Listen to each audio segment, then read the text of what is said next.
"Pretend to be my husband," she said, her voice breaking through the hum of the generator. The words hung in the dimly lit maintenance corridor, absurd against the hiss of pipes and the smell of engine grease. He looked up from the control panel, the glow of the emergency light catching the fine dust on his hands. "You're serious?" he asked quietly. "Dead serious," she replied, her breath trembling as if the request itself burned her throat. For the first time, the CEO of Voss Dynamics didn't sound like a woman in charge. She sounded like one cornered. Somewhere above them, the building's polished world of glass and steel kept spinning, unaware that its queen was begging the janitor she never noticed to save her empire. "You'll do it?" she asked. He studied her face, unreadable. "Depends on what pretending means to you," he said. "By the way, where are you watching from? Tell me in the comments below. This isn't just a deal, it's the beginning of a reckoning." He stood, the weight of silence between them measured and deliberate. His calmness unnerved her. His lack of urgency felt like judgment. "You look at me like I owe you something," she said, trying to steady her tone. "No," he answered, "like you've forgotten what people are for." There was no anger in his voice, only quiet understanding that came from a man who had seen collapse before, both mechanical and human. She had built her company on control, on never needing anyone. But that illusion shattered this morning when her PR director announced the board's decision. The government contract would be withdrawn unless she appeared family-centered at the upcoming gala. They wanted a husband beside her, proof that she lived the values she sold. And the truth was, she had no one, no partner, no family.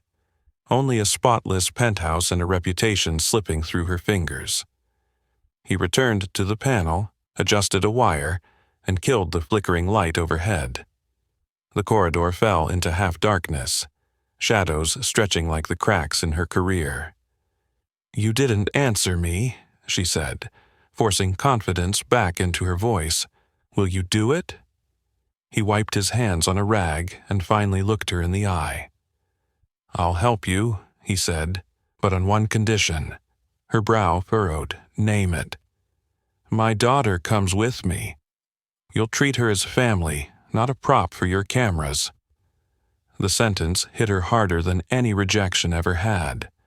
No one spoke to her like that. No one dared to.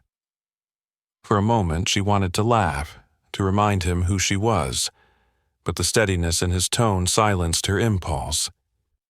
This man, this quiet worker hidden in the underbelly of her empire, wasn't asking for anything selfish. He was protecting something. He didn't fit the picture she'd imagined. A rough uniform, sleeves rolled to the elbow, an old watch strapped tight on his wrist. But there was something in his posture, a precision that didn't belong to a man who spent his life tightening bolts.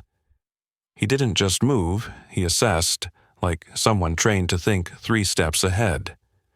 She crossed her arms. "You're asking a lot for someone in your position." He gave a faint smile. "You're asking a lot for someone in yours." The audacity of his reply startled her more than the proposal itself. For the first time in years, she wasn't the one dictating terms. "What's your name?" she asked, softening despite herself. "Rourke," he said. "Daniel Rourke." She repeated it under her breath, as though committing it to memory. The name carried weight, unpolished but firm, grounded like the man himself. When he left the corridor, she remained standing there, arms slack at her sides, staring into the hum of the machines. Somewhere between her desperation and his condition, a new kind of silence had formed. Not of obedience, but of respect she hadn't earned yet. Outside, the city lights burned cold against the glass. Tomorrow, the headlines would question everything: the CEO's sanity, the merger, the mysterious man at her side. But tonight she felt something strange, an unfamiliar calm. Maybe because, for the first time, someone hadn't bowed to her. He had set terms of his own, and somehow she'd agreed. In another part of the building, he walked down the corridor toward the exit, the echo of his boots swallowed by the hum of generators. When he reached the parking lot, a small hand slipped into his daughter, clutching a folded piece of paper covered in crayon. "Did you fix it, Daddy?" she asked. He looked back at the tower of glass stretching into the night. "Not yet," he said quietly. "But I think I just started." As they drove away, he glanced in the rearview mirror once more at the building that had never noticed him. He didn't know it yet, but by morning, the woman at the top would need him more than anyone she'd ever met, and his one condition would change both their lives. The next morning, Daniel stood outside the glass doors of Voss Dynamics, a folded invitation trembling in his hand. The building loomed like a mirror, reflecting everything he wasn't. Beside him, Mila clutched her crayon drawing, the one she'd made of him fixing the big city house. She didn't know he was walking into a different kind of repair job now. Inside, the marble floors echoed with the sound of expensive heels and nervous ambition. When the receptionist spotted him, her polite smile faltered, then forced itself back into place. "You must be Mr. Rourke?" she said, her tone unsure. "Ms. Voss is expecting you." He nodded once. "And my daughter," he added, glancing down at Mila. The woman blinked, clearly unprepared for the addition, but buzzed them through without another word. As the elevator climbed, Daniel could hear his daughter's small hum, soft and steady, the only music that ever calmed him before a storm. When the doors opened, Ilara was waiting. She looked different in daylight, her precision armor restored. Crisp white blouse, dark skirt, diamond earrings that caught the light like blades. Her eyes flicked briefly to Mila, then softened for a fraction of a second before hardening again. "You're punctual," she said. "Old habit," Daniel replied. The PR team was already assembled in her office. A dozen people with tablets, coffee, and skepticism. A tall woman in designer glasses whispered something to another staffer, both smirking behind manicured hands. Ilara raised a hand for silence. "Everyone, this is Mr. Rourke," she began, then paused as Mila peeked from behind his leg. "And this must be Mila," Daniel finished. "She stays close." The room's temperature dropped. PR eyes darted between Ilara and Daniel like this was a joke that had gone too far. "We'll need family photos," one of them said, forcing a brittle laugh. "Something authentic." Daniel didn't respond. He simply adjusted his sleeve and took Mila's hand, his calm silence louder than any threat. "Let's start with wardrobe," said another consultant. "We can fix posture, tone, even smile alignment." "I'm not broken," Daniel said evenly. The room froze.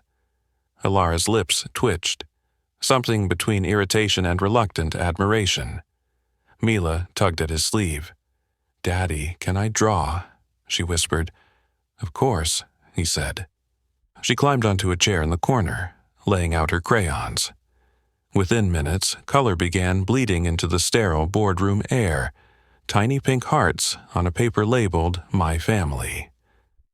That small act shifted something unseen. For the first time, Ilara's team hesitated, not out of fear, but out of discomfort they couldn't name. The child's innocence made the room's cynicism feel dirty. When the lights flickered suddenly, Daniel moved before anyone else.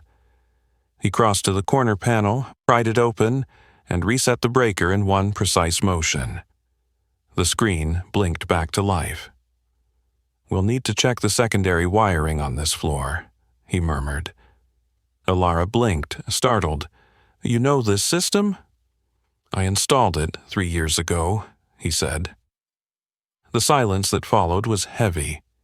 Even the PR chief, who'd been smirking seconds ago, looked uncertain. It wasn't what he said that impressed her. It was how easily competence replaced performance. He didn't need to act confident. He just was. When the meeting ended, Ilara dismissed the others but asked him to stay. Mila was still coloring when she turned toward him. "You don't seem nervous," she said. "I don't lie for a living," he replied. Her jaw tightened. "You think that's what this is?" He looked at her. Not coldly, but with that quiet, disarming honesty she was beginning to hate. "You're asking me to fake a life to save a company. Call it what you want." She walked to the window, staring at the skyline. "I built this place from nothing," she said softly. "Every man on that board would tear it apart if they smelled weakness." He shrugged. "Then don't let them." "You make it sound simple." "Simple doesn't mean easy." For a long moment neither spoke. Behind them, Mila finished her drawing. A tall woman, a man, and a little girl standing under a sun made of orange triangles. She handed it to Ilara. "This is us," she said proudly. "My new family." Ilara's throat tightened unexpectedly. The drawing was crude, childlike, but the proportions were telling. The woman's smile was wide, her hand reaching down to the little girl. It was the kind of warmth Ilara hadn't seen reflected anywhere in her life for years. She placed a hand on Mila's shoulder. "Thank you," she said quietly. "It's beautiful." Daniel watched without speaking, but she could feel his gaze, not judgmental this time, but protective. Later, as he and Mila left the office, Ilara lingered by the window, the paper still in her hand. Outside, she saw her reflection, flawless, composed, and behind it, his shadow moving through the lobby with the child's small hand in his. Something about it unsettled her, not fear, not attraction, but the sense that he belonged to a world more real than hers. When the elevator doors closed on them, she turned to the drawing again. It wasn't the art that shook her. It was the simplicity of it. Family. A word she had avoided her entire career because it required something she didn't know how to give. Vulnerability. Her intercom buzzed. "Ms. Voss, Mr. Price from Legal is here," said her assistant. Ilara straightened, folding the drawing before slipping it into her briefcase. "Send him in," she said, her voice cool again. Moments later, Harlan Price entered with a predatory smile. "So," he said, tossing a folder onto her desk, "I hear you've found yourself a husband." She kept her expression neutral. "Temporary optics, nothing more." "Optics can collapse in daylight," he said. "You're playing with fire." She smiled thinly. "I usually win." But when he left, the confidence she projected stayed behind like a costume she didn't want to wear anymore. Alone in her office, she opened her briefcase again and unfolded the drawing. The paper trembled slightly in her hand. She didn't know it yet, but that small, wrinkled sketch would outlive every campaign her company ever launched. It would become the symbol of her redemption, the one thing she couldn't fabricate. And downstairs, as Daniel buckled Mila into the truck, he looked up toward her office window. He couldn't see her, but he could feel the shift. For the first time, the woman who once spoke like a verdict had listened. The next morning, the city glimmered under rain-soaked clouds, and Ilara found herself staring at the child's drawing pinned above her desk. She didn't remember placing it there, yet. Somehow, it had survived the cleaning crew, the meetings, and her late-night doubts. The drawing shouldn't have mattered. It was just crayon on paper. But it followed her thoughts like a shadow she couldn't shake. The woman in the picture was smiling. She hadn't smiled like that in years. A chime on her tablet broke the spell. "Board meeting, 10 minutes, her assistant said. Ilara straightened her blazer, tucking stray hair behind her ear. As she entered the elevator, her reflection stared back, impeccable, cold, unyielding. The doors opened to the top floor where power waited in tailored suits and sharpened smiles. Across the room, Harland Price was already seated. He greeted her with a grin that didn't reach his eyes. "Morning, Alara. Big week ahead." "Bigger for those who underestimate me," she said evenly. His chuckle was soft, practiced. "Oh, I wouldn't dream of that. But tell me, how's your domestic strategy? Word travels fast around here." Alara's pulse quickened, but she didn't flinch. "My personal life isn't a matter for discussion." "Of course not," Harland said, leaning back. "Just surprised. You've never been the sentimental type." The meeting dragged on. Numbers, projections, investor names. But her mind drifted back to Daniel. He had promised to attend today's event briefing, a rehearsal for the gala speech. The board had insisted on seeing her family-friendly optics in action. The very phrase made her skin crawl, but she needed this contract. After the meeting, she found Daniel waiting in the lobby, dressed in a clean collared shirt that didn't belong to this building's hierarchy. Mila sat beside him with a lunchbox, humming to herself. When Alara approached, the little girl beamed. "Hi again. I brought you something." She held up another drawing, a stick figure of Alara at a microphone with stars above her head. "You're talking to the sky," Mila explained. Alara blinked, unsure how to respond. "It's lovely," she said, and meant it more than she expected. Daniel stood, pocketing his phone. "We're here for the briefing." "Right," Alara said. "Follow me." The rehearsal took place in the grand atrium, a glass dome flooded with morning light. PR consultants moved like anxious birds, checking camera angles, seating charts, and lighting cues. When Daniel entered, several of them exchanged wary looks, whispering behind clipboards. One muttered, "Maintenance in the shot." "Really?" Alara heard it, and for the first time, didn't let it slide. "He's not maintenance today," she said sharply. "He's my husband. Treat him as such." The whispering stopped. Daniel's expression didn't change, but she caught the faintest flicker of surprise in his eyes. During the microphone test, a technician struggled with interference. Static crackled through the speakers. Daniel watched for a moment before moving closer. "You're overloading the input line," he said calmly. The tech bristled. "We've got it handled." He crouched anyway, adjusting a cable and tightening a connector. The noise vanished instantly. "Now you do," he said, standing. A few heads turned. Even the event manager looked impressed. Alara crossed her arms, studying him. There it was again. That effortless composure. The quiet precision that unsettled people used to performing expertise instead of owning it. She wondered who he had been before all this. Later, as they walked toward the exit, Mila skipped ahead while Daniel carried her backpack.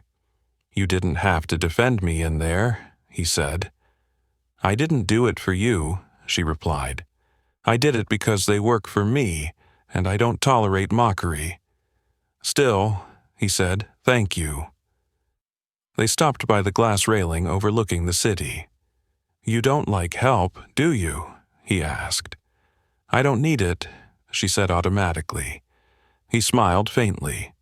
"Everyone needs it. Some just call it something else." Her reply froze on her tongue. For a moment, she saw the truth in his words reflected in the glass. Her empire built on isolation, her success an armor that was cracking. That night, after Mila fell asleep on the couch of their small apartment, Daniel sat at the kitchen table, polishing a tarnished coin. A token he'd carried through years of service. It wasn't valuable, but it kept him steady. Across from him, Mila stirred. "Daddy, do you like her?" He paused. Who? The lady with the shiny earrings. She's complicated. Complicated good or complicated bad? He smiled faintly. Haven't decided yet. At the same time, Alara stood in her penthouse suite, staring at her reflection again. The city lights blinked beyond the glass, but she couldn't shake the image of Daniel kneeling by the sound system, hands sure and calm. I installed it 3 years ago, the phrase echoed. She'd built a company obsessed with efficiency, and yet the only person who hadn't wasted emotion today wasn't even on her payroll anymore. She turned toward her desk where Mila's second drawing lay folded beside tomorrow's agenda. Unfolding it, she traced the lines with her fingertip. The child had drawn her speaking to the stars. It should have been absurd, but something in it struck deep. Maybe because, beneath all her strategy, that's what she'd been doing for years. Talking upward, never realizing no one was listening anymore. The intercom buzzed. "Miss Voss, Mr. Price is requesting a private dinner tomorrow," her assistant said. "Decline," she replied. "But it's regarding the merger announcement." "I said decline." As the line went dead, she realized the impulse behind her refusal wasn't business. It was pride. Harlan had power, but Daniel had presence.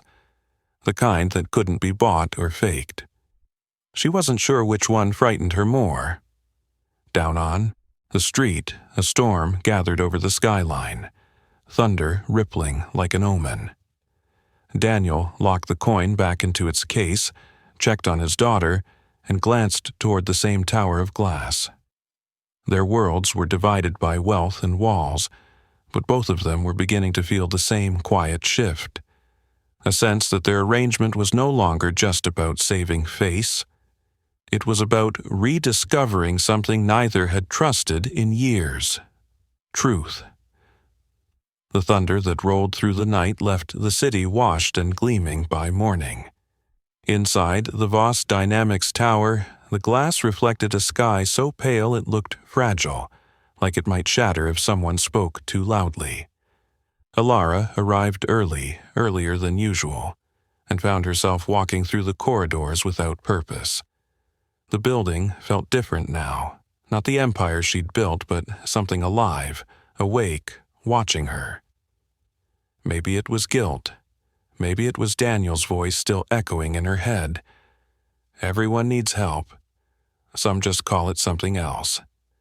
By 9, the illusion of calm shattered. Harlan Price was waiting in her office when she arrived, leaning against the glass wall with his usual smirk. "You don't knock anymore?" she said, slipping her coat off. "Wouldn't want to miss your reaction," he said, holding up a tablet.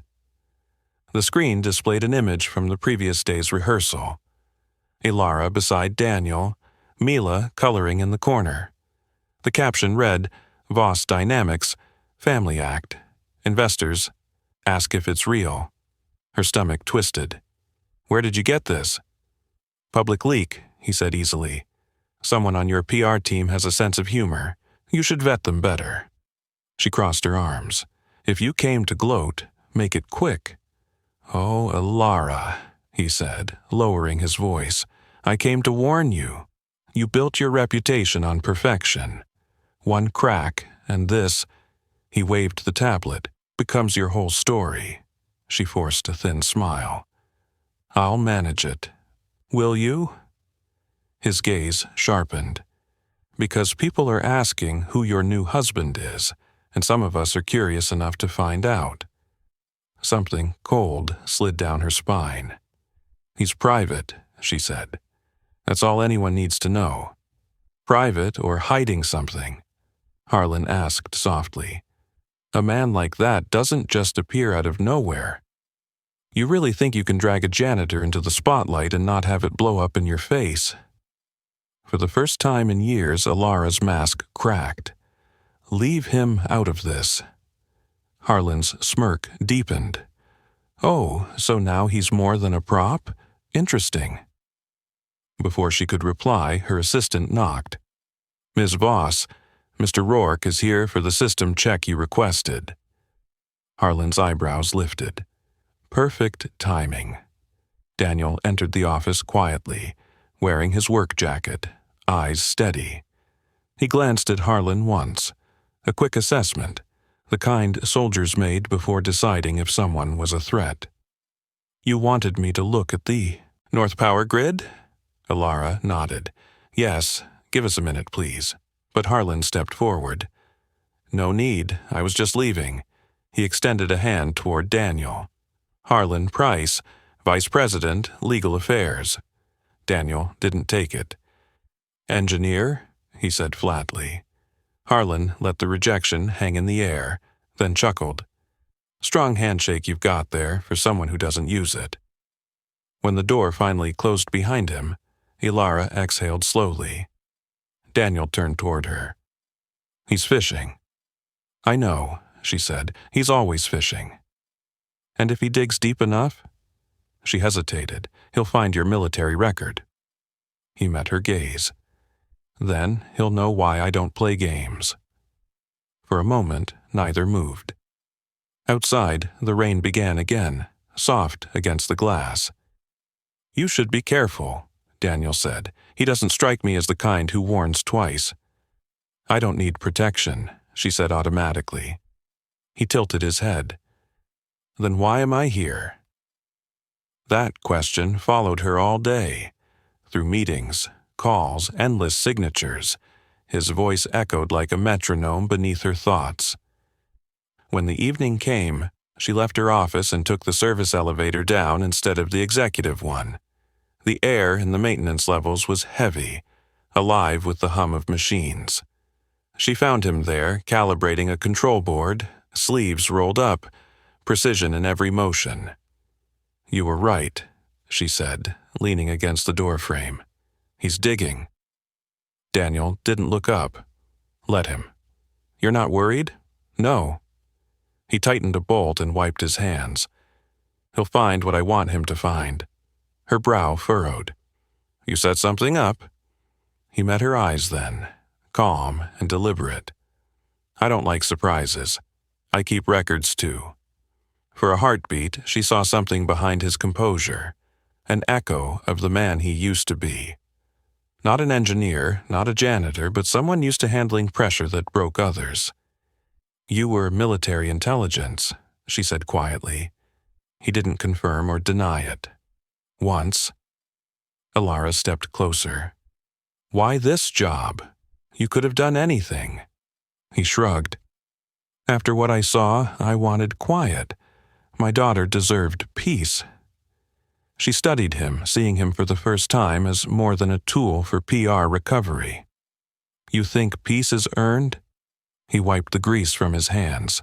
"No, it's protected." She left without replying, the phrase burning in her mind. When she reached the elevator, she glanced back. He was already working again, focused, unshaken, completely himself. That night, she dreamed of the leak spreading, headlines multiplying. In every image, she saw him, unbothered by the noise, steady in the storm. The world had always demanded performance from her. He demanded nothing but honesty. At dawn, her phone buzzed. A message from Harlan. "Breakfast? Or should I send the press your RSVP list first?" She stared at the words for a long time before replying. "Do what you need to. I'm done hiding." When she walked into the office later, she passed Daniel in the hall. He gave her a nod, almost imperceptible, like a soldier acknowledging another before battle. She nodded back. For the first time, it felt like they were on the same side. Neither of them knew that Harlan's next move would come sooner than either expected, and when it did, the truth Daniel had tried to bury would become the very weapon that saved them both. By the time the sun burned through the low clouds, tension had settled across Voss Dynamics like static before a storm. The leak had slowed, but not stopped. Investors wanted proof. Photographs, interviews, some display that their CEO's family narrative wasn't just a PR fabrication. Ilara knew the pressure was by design. Harlan had arranged it, carefully, methodically. She could almost hear his smug voice echoing in her inbox between polite threats. That morning, Daniel arrived for what was supposed to be an etiquette rehearsal, the PR team's attempt to make him fit into their corporate fantasy. He wore the same quiet expression he always did, the kind that made people underestimate him until they realized too late how much he was absorbing. Mila was with him, coloring on a tablet as the staff set up chairs and cameras in the executive lounge. "Mr. Rourke," said one consultant, handing him a brochure. "This will help you understand expected behavior during public events, smile frequency, posture alignment, response phrasing." Daniel skimmed the first page, then folded it neatly. "I already know how to stand," he said. The woman blinked. "We're just ensuring you present correctly beside Ms. Voss." He looked her straight in the eye.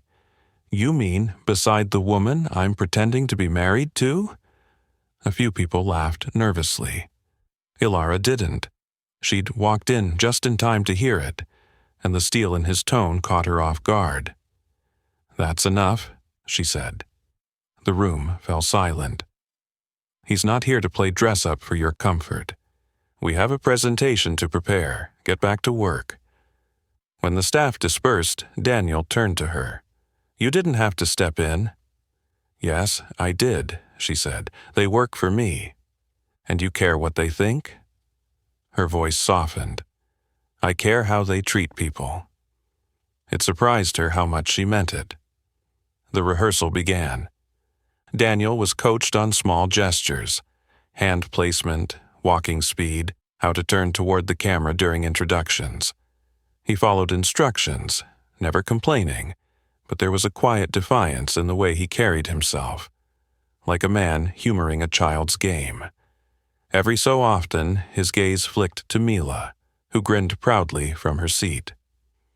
During a break, Ilara joined him near the coffee station. "You're tolerating this better than I expected," she said. "I've dealt with worse." "Military training?" He nodded, faintly. "You learn patience when orders don't make sense but still need following." She studied him, her curiosity outweighing her restraint. "You were an officer?" He hesitated before answering. "Strategic operations, mostly psychological response units. We handled crisis escalation before it turned violent." "You fixed things," she said quietly. He met her eyes, or stopped them from breaking further. That struck deeper than either of them admitted. When the PR team called them back, the group rehearsed their entrance for the gala, cameras flashing, handshake, small smile. Daniel's stride was natural, measured, steady. When one consultant remarked that he moved like security detail, Ilara caught herself smiling. Halfway through, the lights flickered. The overhead fixtures dimmed, then blinked out entirely. A few staffers panicked, muttering about overloaded circuits. Daniel was already moving. He crossed the lounge, popped the wall panel open, and reached for the main control switch. Sparks hissed. "Step back," someone yelled. He didn't. With one quick motion, he reconnected a loose coupling, bypassing the failed fuse. The lights roared back to life. The room burst into applause, half genuine, half relieved laughter. Ilara watched him quietly, remembering how calm he'd been during every malfunction, as though the chaos around him simply obeyed his logic. When the others drifted off, she approached. "You keep saving the building," she said. He gave a faint shrug, force of habit. "You do realize that people are going to start asking where you learned this." "They'll ask you first," he said, eyes steady. "What will you tell them?" She hesitated. "The truth, that you've done more for this company in a week than most of them in years." He smiled slightly, the first real one she'd seen. "Careful," he said. "Compliments sound dangerous coming from you." For the rest of the day, She couldn't stop thinking about that smile. Later that evening, she found Mila waiting by the fountain in the lobby, drawing again. "Your dad's still upstairs," Ilara said. "He'll be done soon." Mila looked up. "He says you're learning to breathe again." Ilara blinked. "He said that?" The girl nodded seriously. "He says you forgot how a long time ago." It shouldn't have affected her, but it did. That night, Ilara stood at her window again, staring at the skyline. Her reflection looked tired, human, almost unrecognizable from the woman she'd built herself to be. Across the city, Daniel tucked Mila into bed and checked his phone. A message blinked from an unknown number. "We know who you are." "She doesn't." He stared at it for a long moment before deleting it. Whoever had sent it was close. Too close. He'd known this would happen eventually. You couldn't fake normal forever when someone like Harlan was digging. At the office the next morning, Ilara noticed he was quieter. "Something wrong?" she asked. He shook his head. "Just thinking." "About?" "Contingencies," he said. "Always good to have one." The word unsettled her. It sounded like strategy, like war planning, like the language of a man who'd seen too many disasters start with small details. She tried to shake it off as rehearsal fatigue, but by noon her inbox was filling again. Questions from the board about Harlan's concerns. A tabloid inquiry about her mystery husband. The pressure mounted, and yet, through it all, Daniel stayed composed. The more chaos swirled, the steadier he seemed. That steadiness began to draw people. Even the PR consultants who once mocked him now watched with wary respect. The way he moved, the certainty in his tone. It grounded the room. When the day ended, one of them whispered to another, "He's not like the rest of us. He's trained." Ilara heard it and didn't correct them.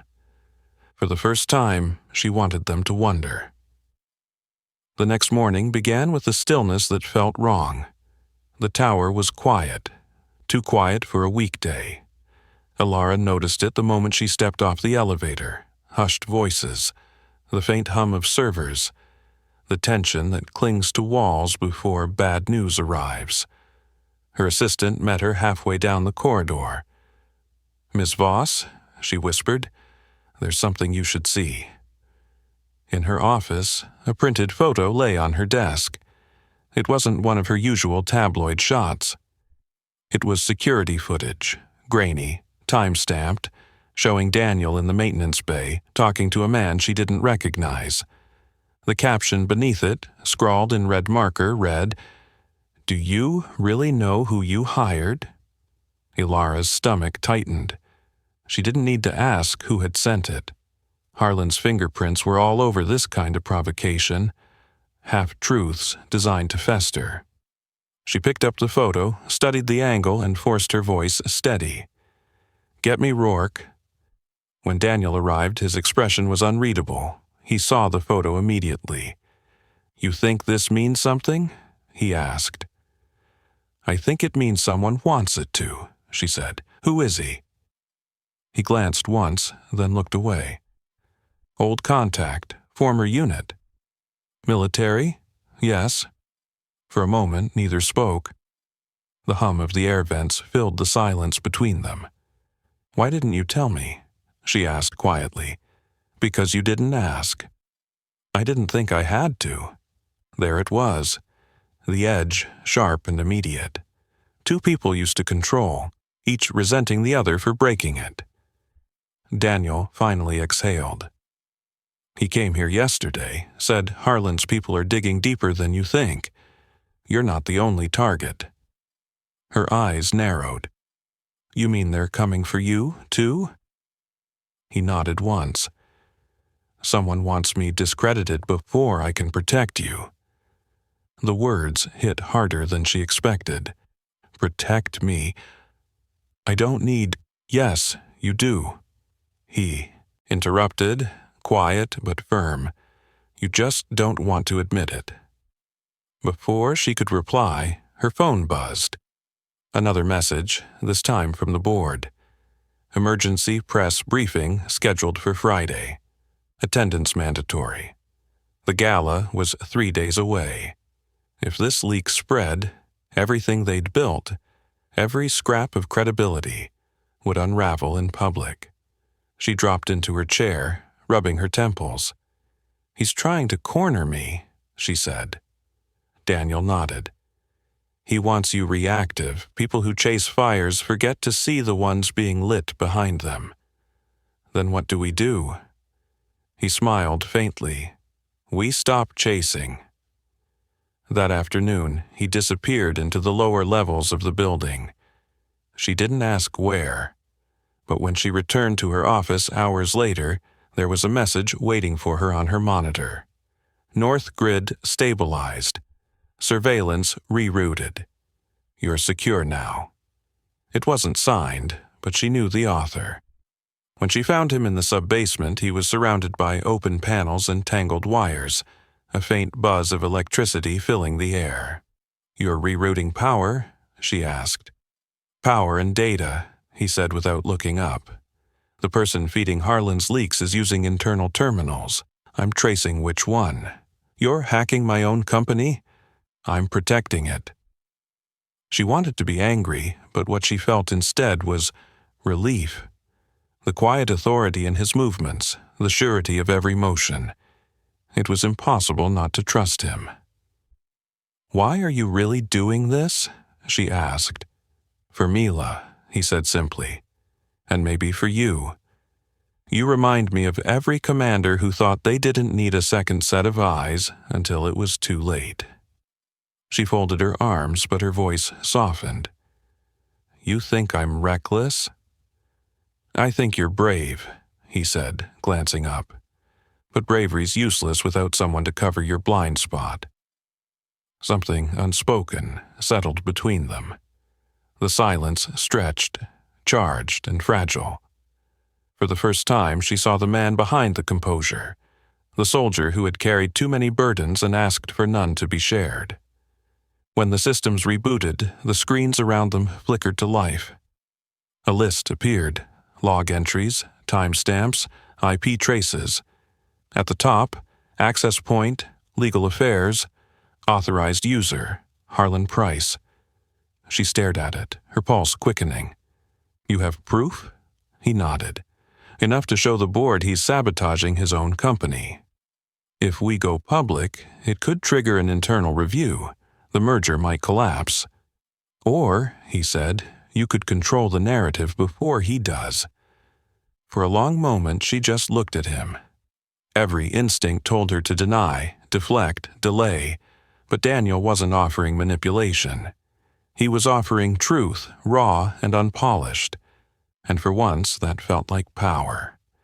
As they left the sub-basement, she stopped by his locker.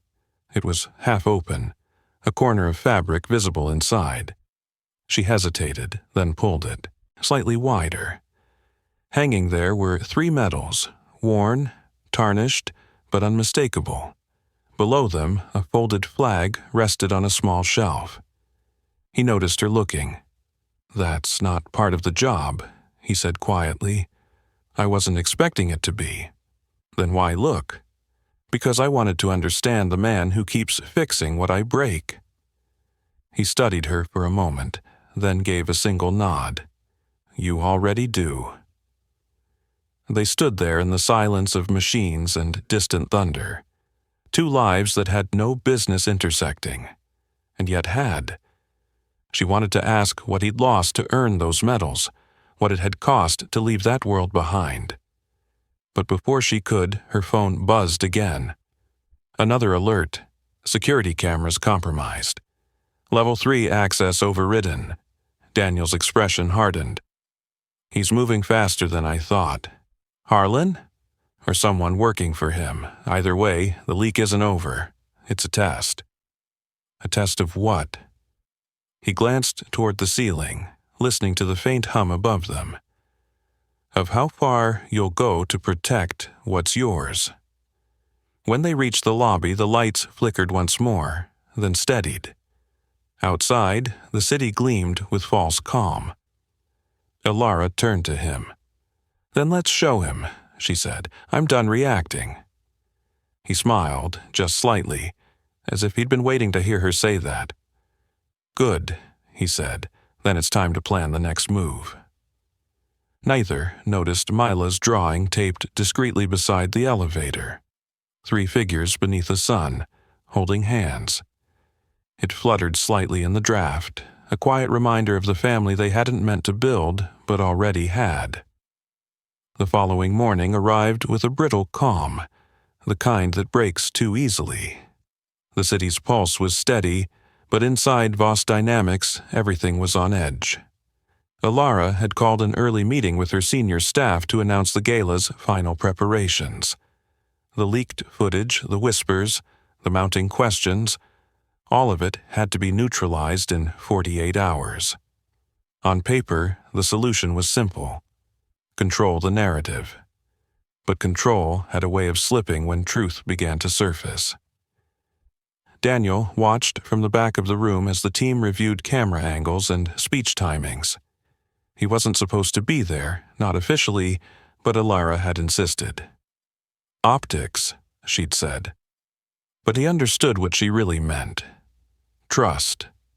The kind that wasn't spoken out loud but hung in the air like static before a storm. Harlan entered uninvited halfway through the briefing. Crisp suit, smug composure.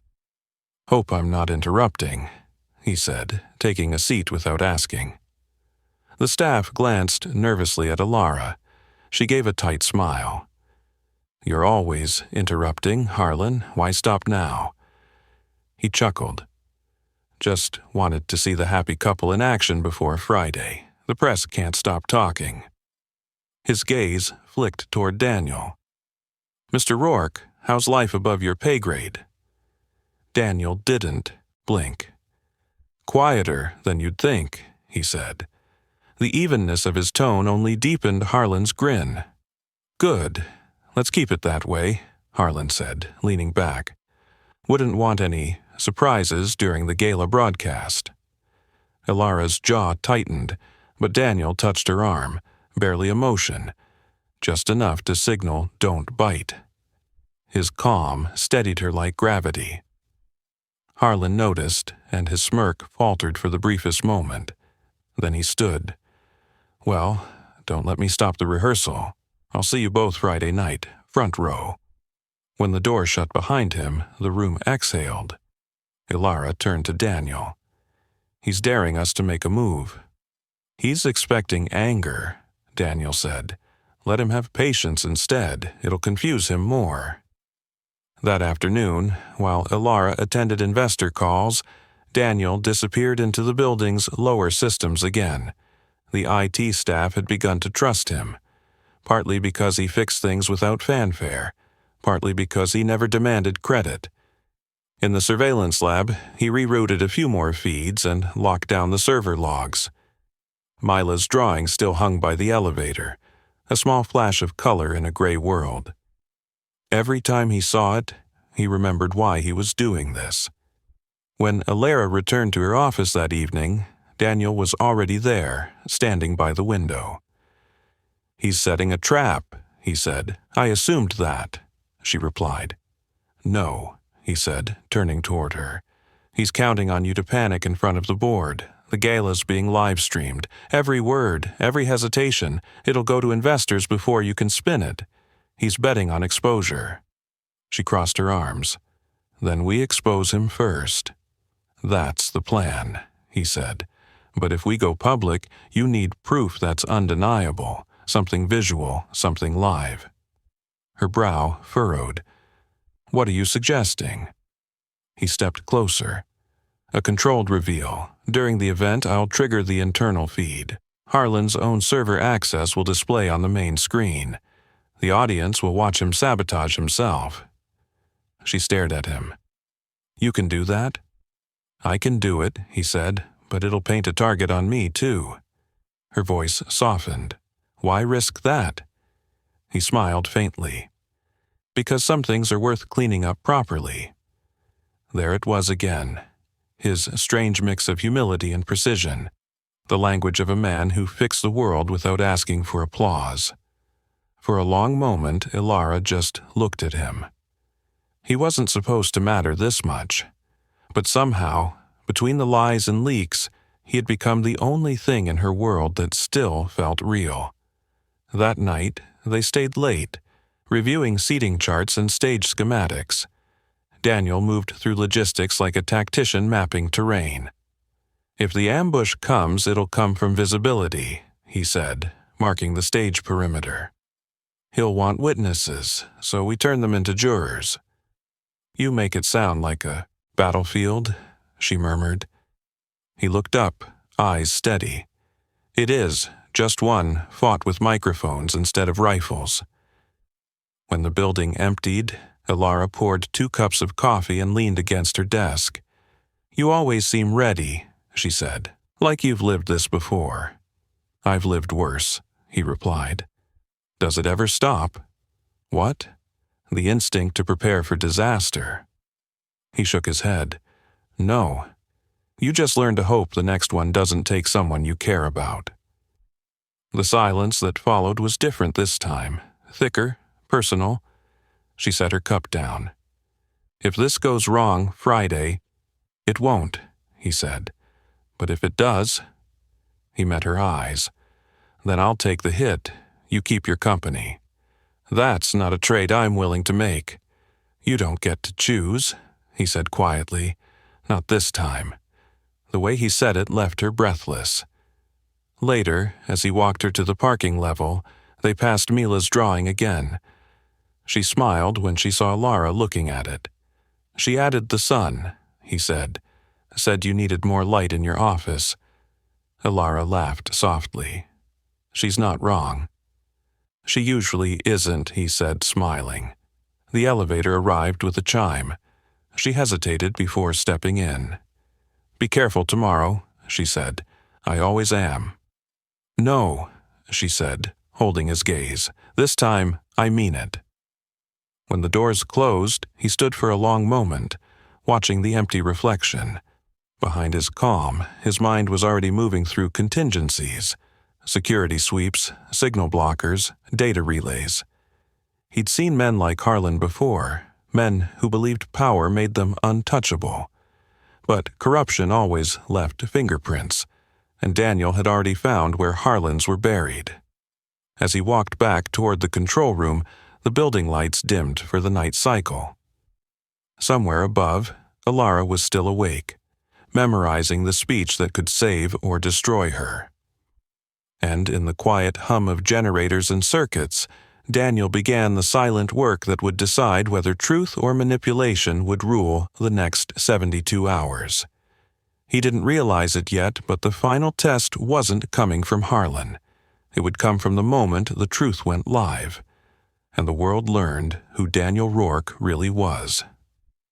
Night fell heavy over the city, painting the skyline in glass and gold. Inside the tower, silence stretched like a held breath. Daniel worked alone in the control room, eyes fixed on the multiple screens showing camera feeds, server diagnostics, and encrypted transmission channels. Every line of code mattered. Every decision had to hold. The gala was 24 hours away, and if one strand failed, Harlan's plan would detonate across every major business outlet by morning. He leaned back for a moment, rubbing the fatigue from his eyes.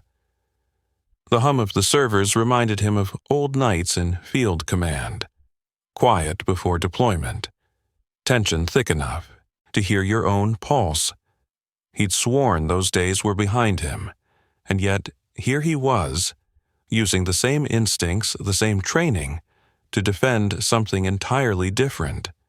Not a mission, not a government, just 2 people, one woman trying to save her company, and one little girl who'd drawn a sun big enough to fit them both beneath it. The door opened softly. Ilara stepped in, dressed down for once. No sharp lines, no armor. Just a coat thrown over her shoulders and tired eyes. "You're still here," she said. He didn't look up. "So are you." She walked closer, scanning the screens. "You really think this will work?" "If it doesn't," he said, "Harlan wins and everything we've done burns with it." Her voice dropped. "Then we can't let it fail." He pointed to the main monitor. "During your keynote, the internal feed will mirror the investor broadcast. I've tied the auxiliary circuit to Harlan's private server. The moment he activates his leak file, his credentials will trigger the upload to the projector. Live, unfiltered." She frowned. "You're baiting him?" "Guiding him," Daniel corrected. "He's predictable. Men like him always overplay when they think they've already won." She folded her arms. "You've thought of everything. I've tried to." Her gaze softened. "What happens after?" He hesitated. "After?" "When the truth comes out, about him, about you." He turned back to the console. "Truth doesn't scare me." "Then what does?" He paused, fingers stilling on the keyboard. "Losing what I've found here." The words hung between them, heavier than the static hum. Before either could speak again, a soft beep interrupted, the intrusion alarm.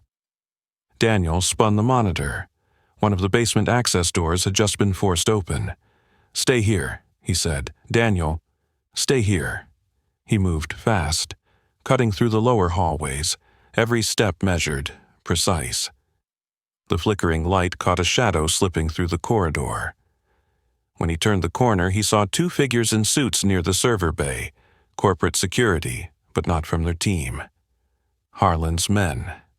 They were planting something, a wireless relay to override his counterfeed. "Step away from that panel," Daniel said, voice calm. The men froze. One reached inside his jacket. Daniel was faster. His hand closed around the first man's wrist, twisting hard until the relay clattered to the floor. The second lunged, but Daniel sidestepped, drove his shoulder forward, and sent the man into the wall with controlled precision. Not a brawl, an execution of muscle memory. Within seconds, it was over. He picked up the device, studied the serial tag, then crushed it under his boot. "Tell Harlan he'll need better timing," he said quietly.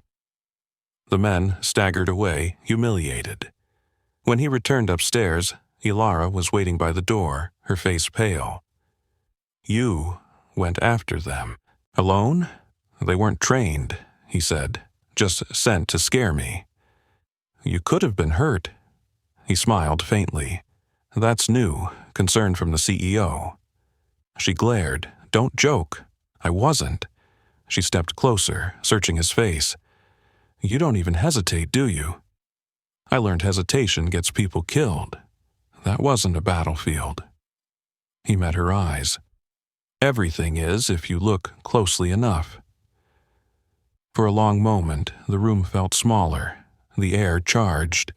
She reached into her pocket, pulled out something small and placed it on the table. His coin, the one he always kept in his jacket. "You dropped this," she said softly. He froze. "Where did you—" "Locker room," she said. "I wasn't snooping. It fell when you changed wiring last night." She turned the coin over in her palm. "You keep this for luck?" He shook his head. "For memory." "Of what?" "Of the ones who didn't make it home." The edge in her voice softened. "You miss it," she said. "The work, the discipline." "No," he said. "I miss believing it meant something." She stood quietly beside him, the coin glinting in her hand. Then, for the first time, she reached out and placed it back into his palm. "Maybe it still does," she said. He looked at her, genuinely taken aback. She wasn't talking about the past. She was talking about this. About them, about the strange alliance forged between chaos and control. The next day moved fast. Media teams arrived early to prep the ballroom. Reporters rehearsed their intros. The stage was dressed in white and gold. and a massive projection wall loomed over the main floor. From above, the setup looked flawless.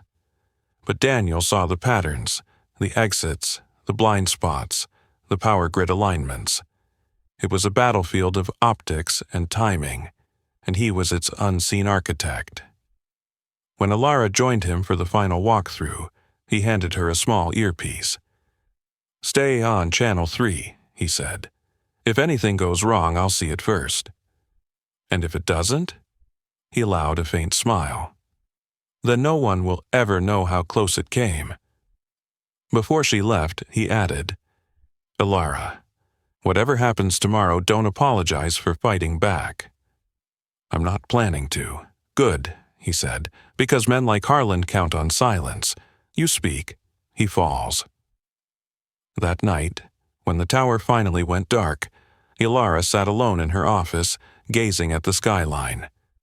Below her, Daniel moved through the shadows one last time, double-checking circuits and encryptions. Neither of them slept. They didn't need to. Tomorrow, everything would break, one way or another. And in the quiet hour before dawn, Mila's crayon drawing still hung by the elevator, untouched, unbothered, a promise in color. A sun too bright to be buried by lies. Morning came dressed in gold and tension. The Voss Dynamics ballroom had transformed overnight. Glass, chandeliers shimmered above an ocean of black suits. Microphones lined the edges of the marble stage, and the company's future dangled from every camera lens. Alara stood backstage, flawless on the surface, but her hands trembled where no one could see. The earpiece Daniel had given her sat snug behind her hair, its tiny hum steady as a heartbeat. "Sound check in 2, the event director called. Alara nodded absently. Her speech, memorized to perfection, now felt hollow. Vision, integrity, family, words she had written to sound human. But the only thing that grounded her was the quiet voice that crackled through her earpiece. "You're good," Daniel said. "Calm, certain. Feeds are clean, stages clear." She exhaled. "You're sure?" "Always," he replied. The orchestra played the opening cue. Lights swept across the hall as investors and journalists filled the seats. From the corner of her eye, Alara saw Harlan Price near the front table, composed, confident, already rehearsing his smirk for the cameras. He leaned toward a reporter, whispering something that made her laugh. The arrogance was rehearsed, deliberate, a predator savoring the moment before the kill. "Showtime," Daniel's voice murmured. Alara walked on stage to polite applause. Every spotlight in the room converged on her. "Good afternoon," she began, voice smooth, practiced. "For over a decade, Voss Dynamics has built innovation on the foundation of trust between employees, investors, and the communities we serve." She paused, scanning the crowd. "And as we face this new merger, I stand here not as a CEO, but as a partner, committed to the same integrity that built this company from the ground up." Behind the control booth, Daniel watched the crowd's attention tighten like a snare. He could read body language as easily as a blueprint, Harlan's slight lean forward, the subtle glance toward his assistant, the faint nod that signaled now. He typed 3 commands into the console. The feed timer blinked to life, show row 45. The trap was armed. "On stage," Alara continued, unaware of the storm coiling in the shadows. "Voss Dynamics is more than a corporation. It's a family, and families—" Her words cut short as a flicker danced across the projection wall behind her. The main feed glitched, a flash of white static, then a new image appeared. Daniel, standing beside her days ago, Mila's crayon drawing in the corner of the screen. A whisper rippled through the crowd. Alara froze. The feed changed again. Security footage. Grainy, time-stamped. The same photo Harlan had used as bait. Daniel in the maintenance bay with an unknown man. A perfect setup. Gasps scattered through the audience. Harlan rose from his seat, feigning concern. "Ms. Voss," he called out smoothly, "care to explain this to your investors? Who exactly is this husband of yours?" The cameras swung toward her. Every lens wanted the collapse. "Daniel," she whispered through the mic, panic breaking through her control. "Stay calm," he replied. He pulled the trigger early. Then, louder, he said over the earpiece, 30 seconds. Harlan turned toward the crowd, voice silky and sharp. "You see, everyone loves a redemption story, don't they? But what if it's all pretend? What if our CEO fabricated a family to secure sympathy and salvage her reputation?" The room buzzed with murmurs. Ilara felt heat rising in her chest. "You don't get to," she began, but Harlan stepped forward, cutting her off. "Oh, I think the shareholders deserve the truth," he said, raising his voice. "The man you see here isn't who he claims to be, and I have the files to prove it." He gestured to his assistant, who activated a remote link. Behind him, the projection screen flared to life again. Harlan's personal server, encrypted, confidential, began streaming its contents live. For a moment, triumph gleamed in his eyes. Then confusion replaced it. The files weren't about Daniel, they were about him. A hush fell. Document after document scrolled across the screen. Payment transfers, falsified reports, bribes routed through shell corporations. Every file bore Harlan's digital signature. The color drained from his face. In the control booth, Daniel watched silently, fingers steady on the console. The trap had sprung perfectly. "You wanted an audience," he said into the mic. "Now you've got one." Ilara's voice found its strength. "You talk about integrity, Harlan, but integrity isn't power, it's accountability." She turned to the audience. "These files show months of internal sabotage. Leaks meant to collapse our merger, to destroy this company for personal gain. This is the man who called me unfit for leadership." Harlan lunged for the mic. "This is manipulation," he shouted. "You planted this." Daniel's calm voice cut through the chaos, echoing across the hall through the system feed. "Then explain why your credentials unlocked it." The crowd erupted. Cameras flashed. Security moved in. The board chair stood, pale and speechless. Within seconds, 2 guards approached Harlan as reporters swarmed forward. "You're finished," Ilara said quietly. "And this time, you don't get to rewrite the ending." As they escorted him out, the room filled with applause. Not loud, not wild, but firm, the kind that comes from relief. Ilara stood under the lights, the weight of months lifting from her shoulders. Into her earpiece, she whispered, "Daniel." It worked. His voice came back low, tired, but with a hint of something warmer. "Told you, predictable." Afterward, she found him backstage, wiping a streak of dust from his jacket. "You set him up perfectly," she said. He shook his head. "He set himself up. I just gave him a mirror." She stepped closer. "You just saved my company." He smiled faintly. "You saved it when you decided to tell the truth." Their eyes held for a beat longer than either intended. Then Mila's laughter rang from the side curtain, bright and unfiltered. Ilara turned toward the sound, and Daniel followed her gaze. For the first time, she saw it clearly, not an arrangement, not a lie, but the possibility of something real, built from the wreckage of pretense. The crowd outside was still roaring.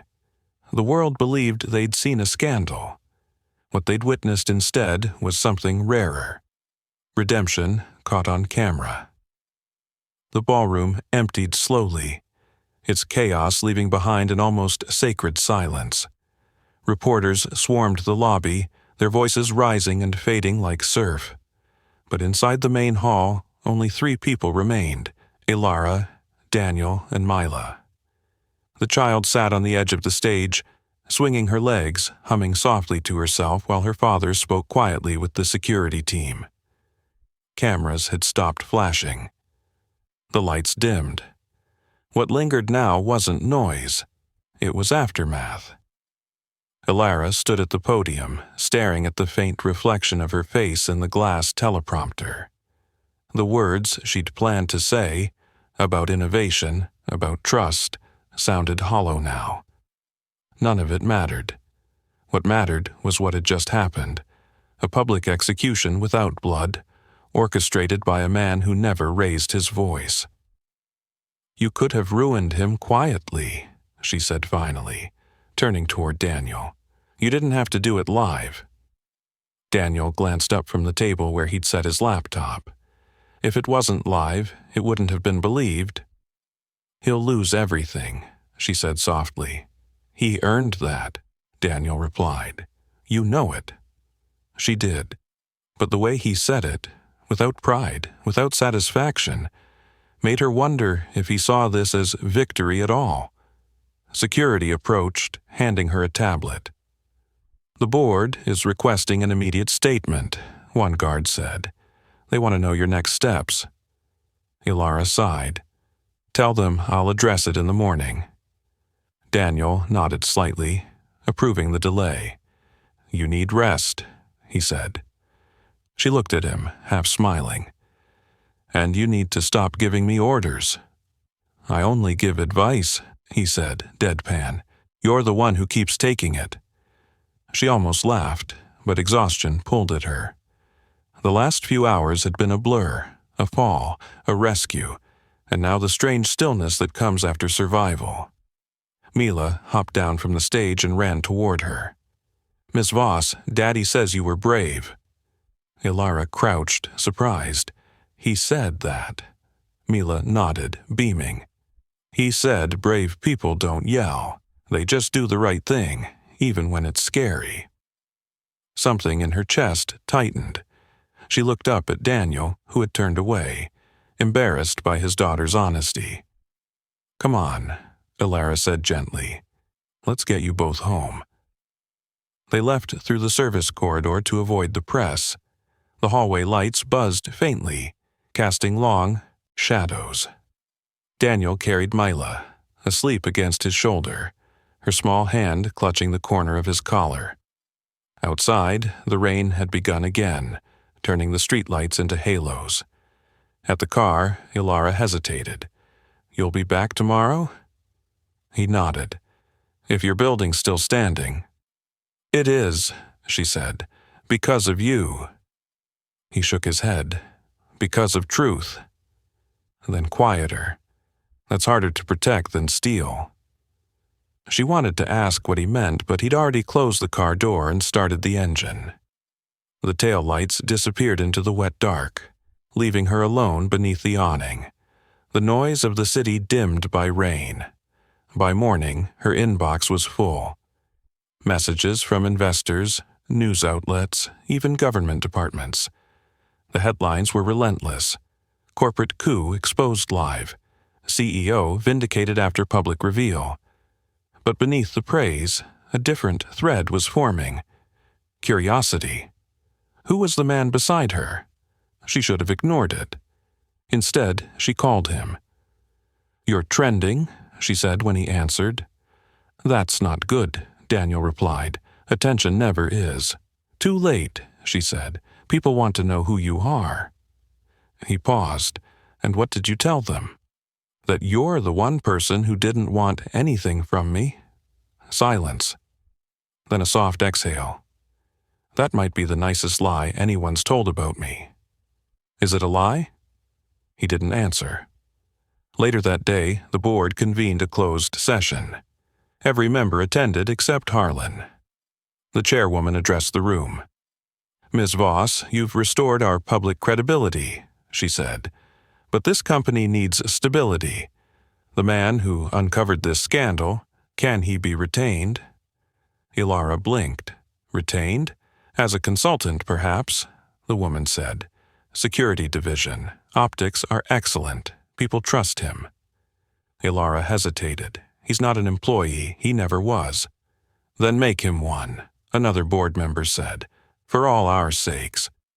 That evening, she drove to his apartment. Small, tidy, with tools arranged in military precision. He opened the door before she knocked. You don't like waiting, he said. Neither do you. She stepped inside. The board wants to hire you. He smiled faintly. I already have a job. You mean fixing broken things? I meant raising my daughter. For a moment, the room filled with quiet understanding. You're not easy to convince, are you? She said. No, he said softly. But you're getting close. She exhaled, looking around. The walls were bare except for one frame. A faded photo of him in uniform, younger, harder around the eyes. You miss it, she said again, not as a question this time. He looked at the photo for a long moment. I miss having something worth fighting for. Ilara took a breath. Then stay, not for me, for what we're building. A company that finally earns the word family. He turned toward her, weighing the words. You think I fit in that picture? She smiled faintly. You already do. Before he could answer, Mila's voice floated from the bedroom. Daddy, the TV says you're a hero. Daniel sighed. She's been watching the news again. Let her, Ilara said. Maybe she's right. He looked at her, quiet amusement in his eyes. You really believe in redemption, don't you? She nodded. After today, I don't think I have a choice. He considered that for a moment, then gave a rare, genuine smile. Then tomorrow, he said, we start fixing what's left. As she left, she caught her reflection in his hallway mirror. For once, it didn't look like power or control staring back. It looked like peace, the kind that comes when you finally stop pretending. Outside, the rain had stopped. The city glowed clean, rinsed of its lies. Somewhere above the skyline, the billboard for Voss Dynamics still blazed its old slogan, building the future together. For the first time, Ilara thought it might actually be true. The next morning dawned clear for the first time in weeks, sunlight pouring through the skyscrapers as if the city itself had been rinsed clean of secrets. Ilara arrived at headquarters early, the world outside still buzzing from last night's broadcast. Reporters clustered at the gates, flashes bursting like lightning every time she appeared. But this time, she didn't shy away. She walked through the front doors without a word, head high, no security escort, no deflection. Inside, the lobby was different, warmer somehow. Employees who once avoided her gaze now nodded as she passed. Respect, not fear, it felt strange. She wasn't sure how to wear it. Upstairs, Daniel was already at work in the security hub. His sleeves rolled up, calm as ever. Mila sat beside him, eating cereal out of a paper cup, humming as she drew another picture. Morning, Ilara said, pausing by the doorway. Daniel looked up, the faintest smile flickering. You survived the press. Barely, she said. Half of them want an interview. The other half want to know if you're real. He arched an eyebrow. Am I? I'm starting to think you're the only real thing left in this building.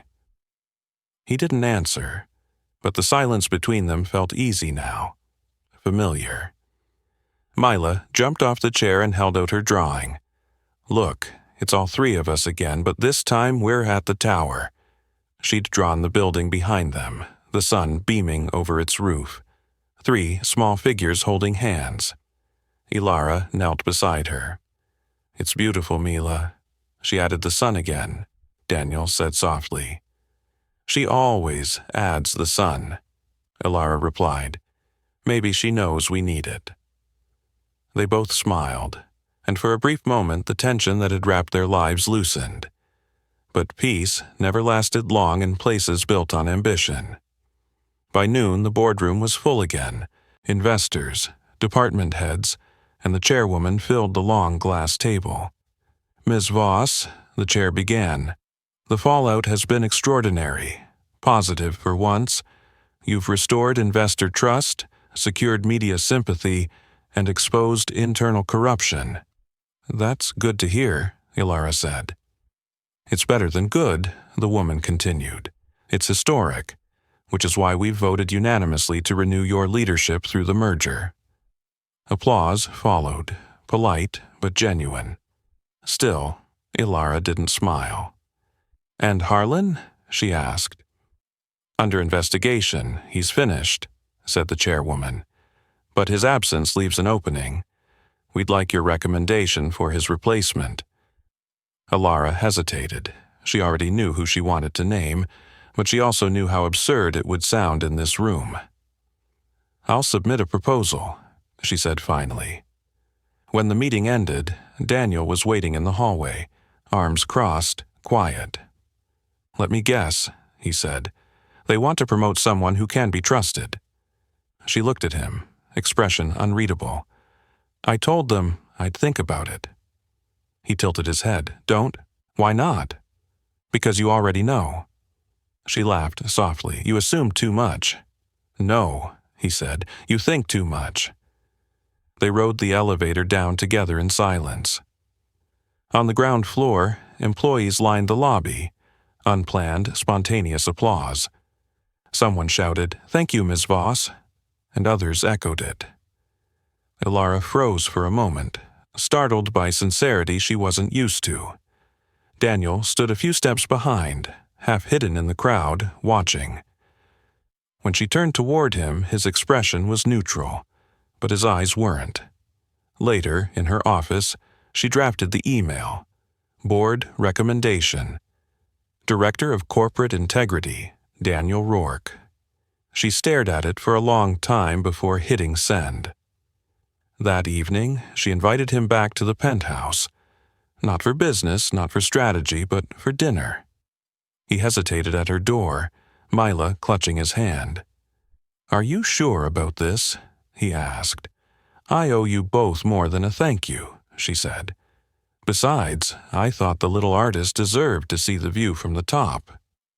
Inside, the city stretched endless and luminous below. Mila gasped. "It looks like stars fell on the ground." Ilara smiled. "That's one way to see it."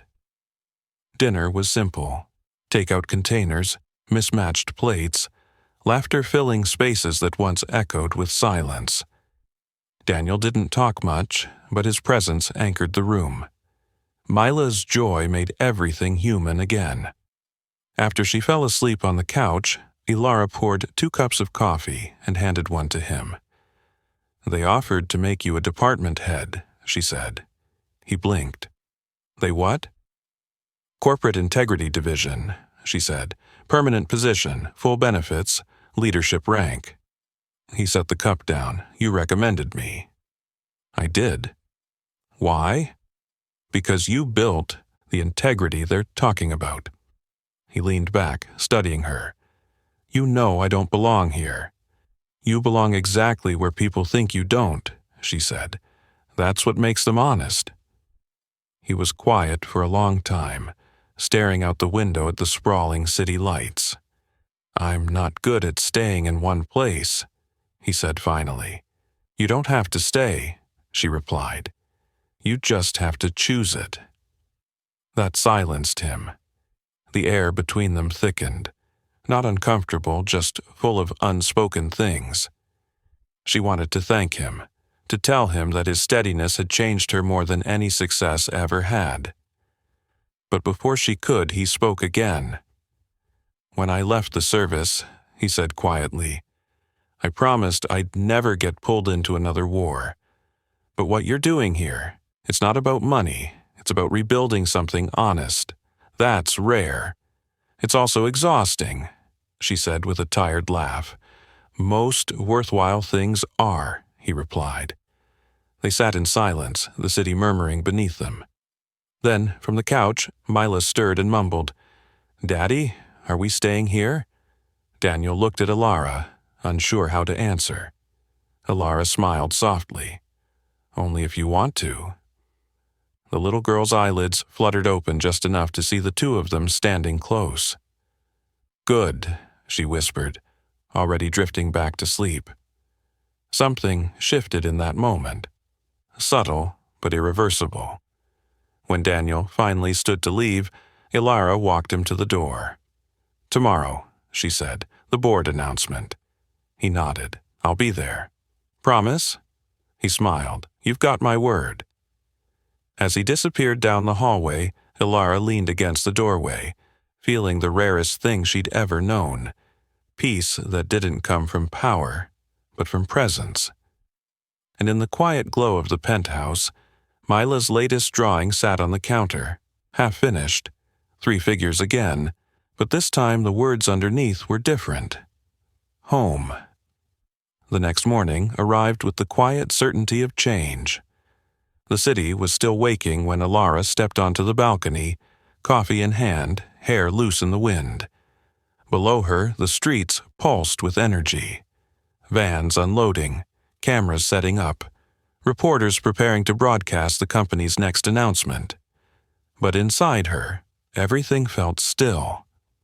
The noise didn't reach her anymore. She had faced worse storms than this and walked out intact. Behind her, Mila's laughter floated from the kitchen.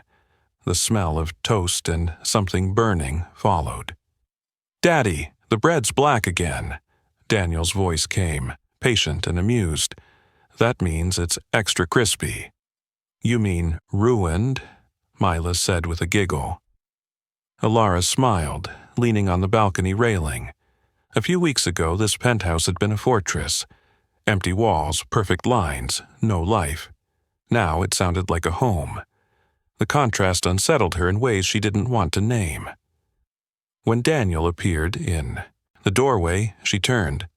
"You look too calm for a man about to be publicly promoted." He shrugged.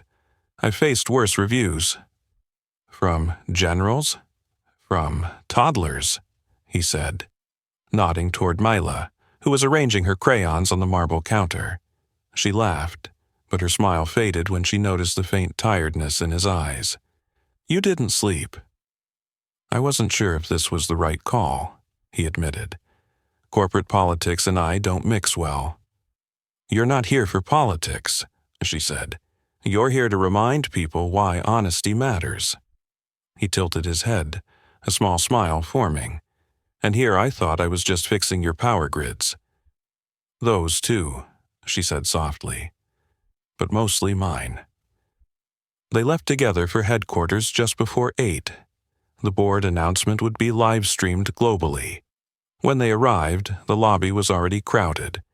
Employees, media, shareholders.